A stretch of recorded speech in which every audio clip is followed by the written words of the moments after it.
కళ్ళు చూసిన చోటకల్లా మనసు వెళ్ళకూడదు. మనసు చూసిన కల్లా కన్ను వెళ్ళకూడదు. అది సత్కర్మలైతే ఓకే. దుష్కర్మలైతే దాని ప్రతిఫలం వేరేగా ఉంటుంది.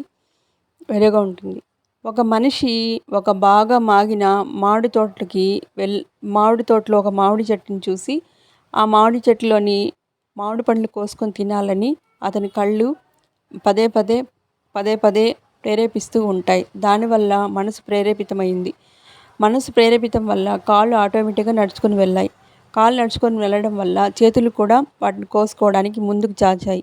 అయితే ఇంతలోనే దబేలమని ఒక పెద్ద శబ్దం, వీపు విమానం మోగేలా దబేలమని ఒక పెద్ద శబ్దం. వెనక్కి తిరిగి చూస్తే ఆ తోట యజమాని. ఆ తోట యజమాని కొట్టిన దెబ్బకి మొట్టమొదటిగా కంట్లో నీళ్లు బుడబుడా కారాయి.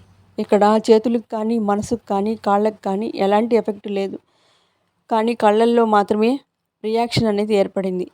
దీన్ని బట్టి మనకేం అర్థమైందంటే, ఎక్కడైతే యాక్షన్ మొదలైందో అక్కడే రియాక్షన్ కూడా ఉంటుంది.